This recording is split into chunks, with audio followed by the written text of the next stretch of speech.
officials and the Maryland State Police. $2 from every ticket sold at last night's game was donated to the family of the slain trooper. Mrs. Wolf and her 3 sons were on hand to say thank you for the continued support they've received. The boys, Ted Jr., Craig, and Nick, had the honor of throwing out the first pitch, and the bird got it. Effective today, Baltimore City is escalating its war on residential trash. Mayor Kurt Schmoke today signed a new bill allowing sanitation supervisors to issue on-the-spot tickets to folks whose homes pose a health hazard because of trash. Up until today, only city housing inspectors could issue those tickets, so the process was much slower. Since the Department of Public Works is out in the community working daily, why can't we give them some power to enforce an existing law to help the housing department? And this is how this bill came about. With the new system, the city expects to issue at least twice as many trash tickets as in years past. And by the way, the fine that goes along with one of those trash tickets can range from $25 up to $300. Well, one city neighborhood that's waged a long, hard-fought battle against trash may finally be getting some help. 2 weeks ago, Channel 2's Mark Vernarelli told us about some frustrated folks who live near Lombard and Schroeder Streets. Their cleanup campaign just didn't seem to be working. But today, things are looking up. Here's Mark's follow-up report.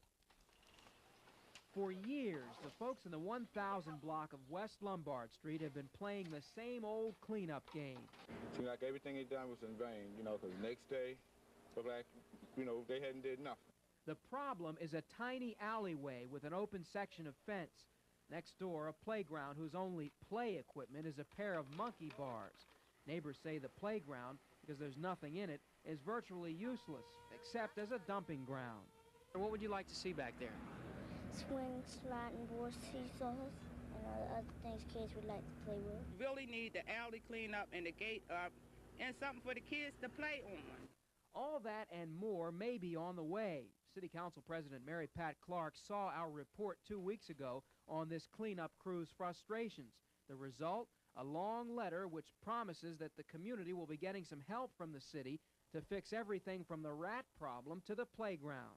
If the things that are on that memo come true, will that make you a happy woman? Yes, it would. Yes, it would. Now, neighbors are trying to form a community association of sorts to keep the heat on city agencies for help. With all of us working together and speaking as a voice, then that's going to give us a little more leadway to get some things done. So this community is on its way, however slowly, to cleaning up.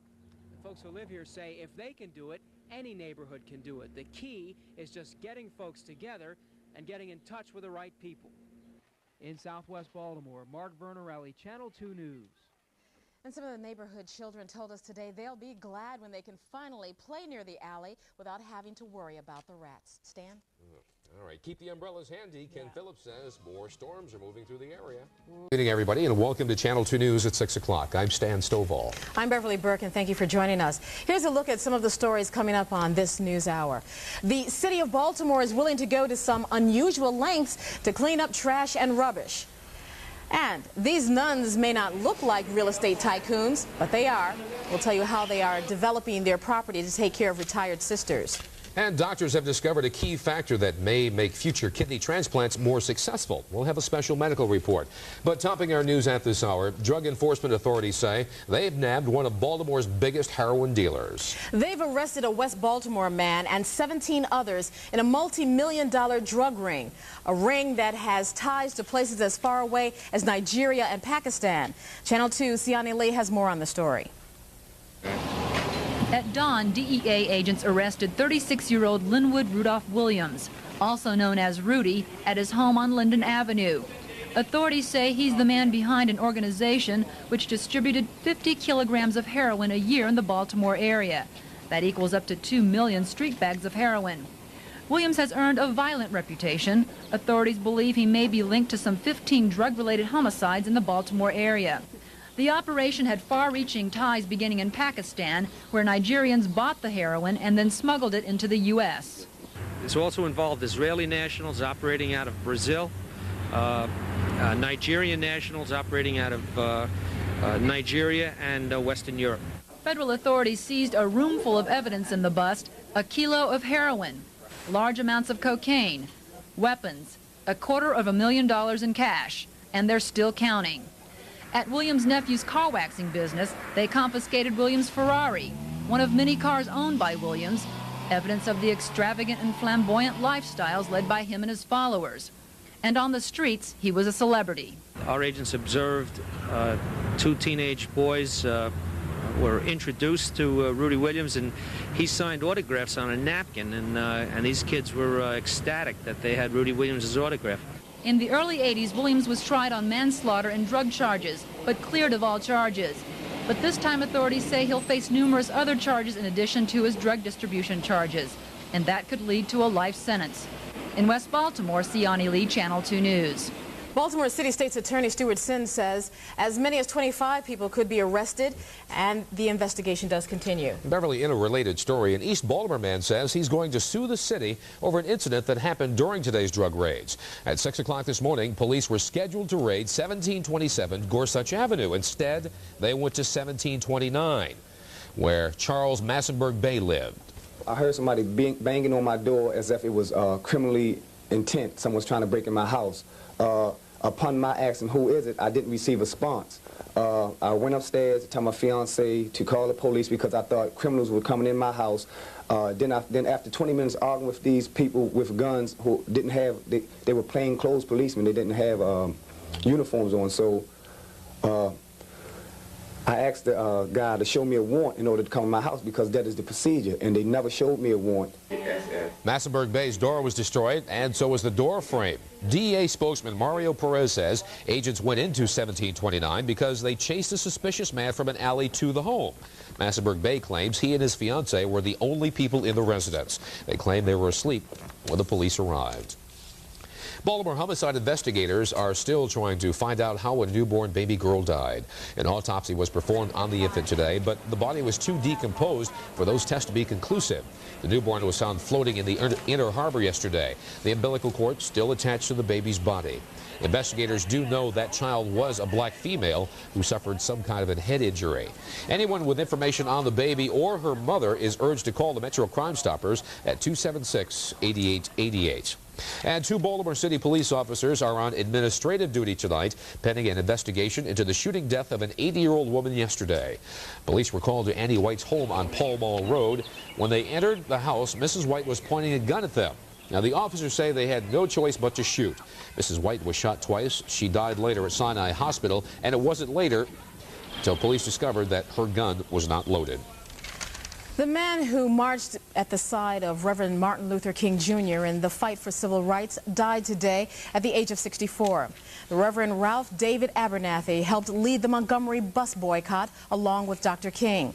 In 1968, he held his friend as King lay dying from an assassin's bullet. It was not popular. Not only headed the movement, but put his life on the line. He was arrested on more than 13 occasions with Dr. King. His house and church were bombed. He was a fearless fighter and a stalwart soldier in the war against injustice. In the early 80s, Abernathy suffered a stroke. Last year, he wrote a controversial autobiography many felt would do harm to the memory of Dr. King. But today they say that does not diminish his contribution to the struggle for equality. The long and troubled trials of Sandra Craig will resume one more time tomorrow in the U.S. Supreme Court as the former Howard County daycare operator tries to prove her innocence on charges of child sexual abuse. Now, Mrs. Craig was convicted 3 years ago, but that verdict was overturned on appeal. The state wants that conviction upheld and the law it was based on vindicated. Andy Barth reports for us. When Sandra Craig was convicted of abusing one of her students in March of 1987, the verdict was largely based on the child's testimony, but the little girl was permitted to testify via closed-circuit TV from the judge's chambers instead of confronting Mrs. Craig in court.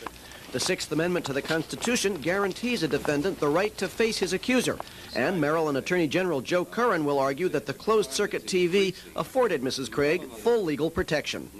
Our position is that by permitting this practice of seeing the child in another room on television, live, as the trial proceeds, with full rights to cross-examine and the full ability of the jury to see the child, that is the protection that the Sixth Amendment authorizes. The state has certain rights, too.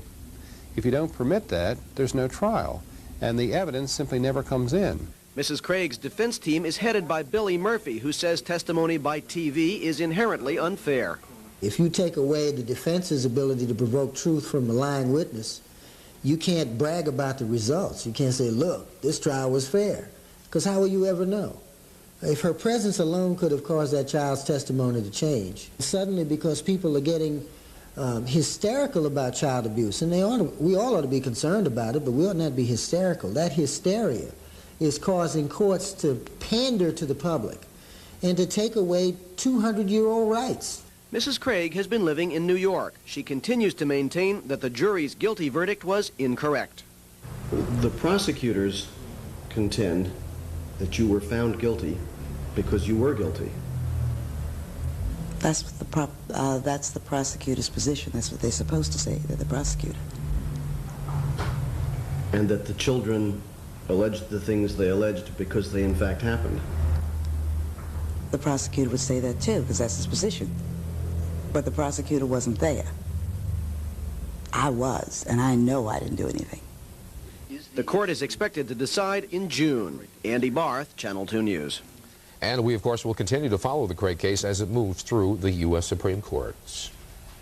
Who will take care of the caretakers? Well, in the case of some Baltimore nuns, they will take care of their own. On Channel 2 News at 6. A Baltimore neighborhood caught in the crossfire. And tonight, residents are ready to fight back to stop the violence. Good evening. A 19-year-old Pimlico man remains in stable condition at Sinai Hospital following a shooting last night. Troy Marine was shot 4 times by a man armed with a 9mm semi-automatic handgun. The shooting struck a nerve in many of the victims' neighbors. We have more on the story from Channel 2's Yolanda Graham. Mayor Kurt Schmoke arrives in the Pimlico area shortly after he hears about a shooting and a police officer in trouble. What the mayor found instead was a community in trouble. Pimlico residents reacted to the shooting of a friend with anger and outrage. Police tried to keep emotions under control. Mayor Schmoke felt his presence helped calm the residents who were lashing out emotionally against crime. And they're frustrated at the fact that things don't seem to be getting better on the streets. And this warring over the drug money is impacting the lives of people day in and day out. That's the frustration. People are getting mainly tired of, the violence. You have little children, they can't walk up and down the street and play like it once was, without gunfires being shot. Today, neighbors console the family of the recent shooting victim. Many are disgusted that there have been 4 shootings on this street in the last couple of weeks. Most of the people in this neighborhood are afraid to talk publicly about all the violence here, but the Community Multi-Service Center is trying to change that. The center is organizing a Speak Out Against Drugs. It's trying to encourage residents to take control of their neighborhood. Ironically, the first organizational meeting was interrupted by Wednesday night's gunfire. A 21-year-old man was arrested shortly after Wednesday night's shooting.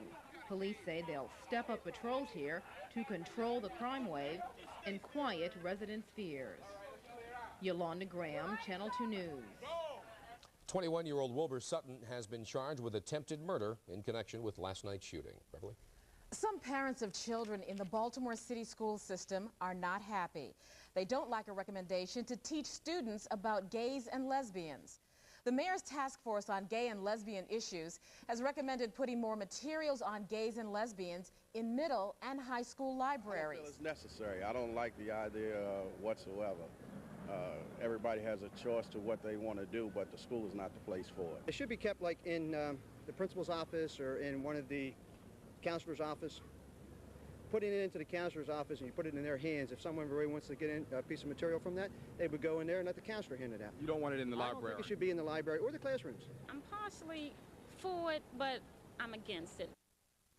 Mayor Schmoke today said it's only a recommendation. He said it will be up to the school board whether gay and lesbian materials should be put in schools. A school board spokesman says the board has not gotten a copy of the task force report and therefore could not comment on it. Tonight, the emergency room at Johns Hopkins Hospital is recovering from an emergency of its own. A child was nearly kidnapped from its waiting room very early this morning. 6-year-old Tansha Jefferson was waiting to see a doctor with her mom when another woman picked her up and walked out.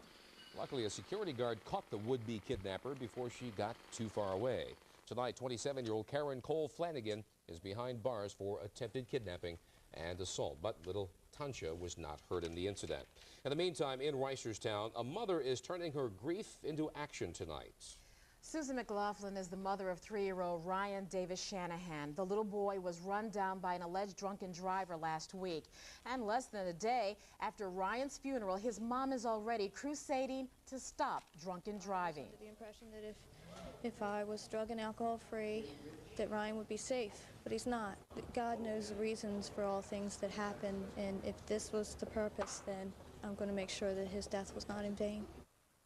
A memorial fund has been set up in Ryan's name to help drunk driving victims and their families. You can contribute to this fund at the First National Bank of Maryland. The address, Post Office Box 1596, Baltimore 21203, and put it to the attention of the Reisterstown branch. Well, a close call today for some workers at the Dundalk Marine Terminal. The crane they were working on caught fire, and 2 workers were trapped at the top. The fire officials say the blaze was caused by rags that were being used to plug a diesel leak in a generator. Firefighters had to use a 100-foot ladder to rescue the trapped men. Luckily, no one was injured. And there is a happy ending tonight to the story of Satin. Yes, you'll remember we told you last night that Satin was missing, and late this afternoon she was found and reunited with her family. Satin is a Shar-Pei. That's a valuable Chinese dog that's wrinkled in appearance, prized by American breeders. Satin's owners boarded her at the For Pet's Sake kennel last week when they went on vacation. When they got her home, when they got home, she was gone. Today, she was found and returned to Patty Hirsch, who says she and her husband Michael are very excited to have her back. Who has been out searching for her, and everyone who's helped to find her. A little bit underweight to me. It looks like we're going to have to put some pounds on her, but she needs a few more wrinkles. Yeah, she does. But I'm very happy to have her back. Satin had a few scratches, but seemed to be in good shape. Like, look out, run for your life. No one was hurt in this afternoon's crane accident at the Old News American building. The John Driggs Company is tearing the building down so that the Hearst Corporation can build a new office high-rise. While officials continue to investigate the cause for the collapse, one witness said the crane got stuck and just snapped. We've been watching him for a while, working away, and he'd been having no problems. He swung it out when it was supposed to. We'd been watching him for a while, and he had been stopping, and this time it didn't stop, it just hit the wall. The company is removing the crane and will be back at work tomorrow morning. Baltimore Mayor Kurt Schmoke today gave his beleaguered school superintendent a vote of confidence. Schmoke called a news conference to say he's recommended the school board keep Hunter in his post at least through 1991 when the superintendent's contract expires. The mayor also announced the school system will hire a new deputy superintendent to help Hunter deal with some of the day-to-day problems. Absolutely. This is to Dr. Hunter. This is somebody that's going to be Dr. Hunter's number 2. This is not a superintendent in waiting. It is not some dodge to get around Dr. Hunter. It's not going to be structured in a way to undercut Dr. Hunter's authority. It's going to be structured to complement the superintendent. The mayor says Dr. Hunter is in favor of this hiring and will help choose the new deputy superintendent. We didn't get a chance to talk to Dr. Hunter himself today. He's homesick. We hope he feels better. Well, tonight, Beverly, the city of Baltimore and the state of Maryland are investigating allegations of discrimination against disabled people living in the Center Towers apartments. As we first reported last night on Nightside, 38 residents who have physical and mental handicaps are being forced out of their homes. Spokesman for the company that manages the building told Channel 2 News, and we're quoting now, "We want to upgrade the clientele of our building. We are trying to clean up the neighborhood there." End quote. The city housing department is required by law to relocate the tenants, but housing officials say that won't be easy. You have already a shortage of low-income housing in the city, and in there we have 38 people. I understand most of them are single adults that we have to relocate in a market that's already plagued with a terrible shortage. 38 people put on the market like this is very difficult to handle. The Human Relations Commission and the City Community Relations Department say they're meeting with legal counsel to determine whether the Center Towers residents have grounds to take legal action against their landlord. Well, ever since these kinds of rankings began, Baltimore has been one of the 10 most polluted cities in America. Now the air might be getting just a tiny bit cleaner. You see, Shell Oil Company says its new gasoline may make it happen. Project Environment reporter Brad Bell explains. If environmentally safer gasoline sounds impossible to you, well, Shell Oil Company is out to prove you wrong with their new premium gas. We're going to take 100 million tons of pollutants out of the air as a result of SU-2000E being used. Shell claims that a new additive in the refining process slows the rate at which fuel evaporates. That means less pollution goes into the atmosphere. It's cleaner as it's burned, or it's cleaner as it's sitting in the car. When you're refueling, for example, there's less vapors given off as a result of using SU-2000E. Shell is putting the gas into 10 American cities with the worst air pollution problems. Baltimore is among the worst. The gas shouldn't affect car performance, but it will affect your pocketbook. SU-2000E is their most expensive. That can dissuade some would-be environmentalists. I found my car doesn't run that much better on the premium as on the regular, so if they could get the price down, I think it's a good thing to do. Shell says price will be determined by market forces, but the new gas does cost more to make. In Baltimore, Brad Bell, Channel 2 News, Project Environment. Now, Shell is just one of the latest big companies to jump on the environmental bandwagon. Environmentalists just say that they're happy to get the results no matter what the reason. Yeah. Also in Project Environment tonight, a strange sickness is plaguing some employees in Howard County. As Channel 2's Yolanda Graham reports tonight, the problem may not be as simple as the cold or flu. Some employees at the Howard County Courthouse say their job is making them sick. Eye irritations, problems with allergies. I've ended up going to the hospital one night with hives that I've never had before. Eyes burning and dryness of the nose. The employees don't blame their work, they blame the building. The courthouse, which was renovated in 1988. Cameras are not allowed inside the courthouse, but workers believe the problem may be bacteria trapped in the air. Employees say many people have had the same symptoms for 6 months.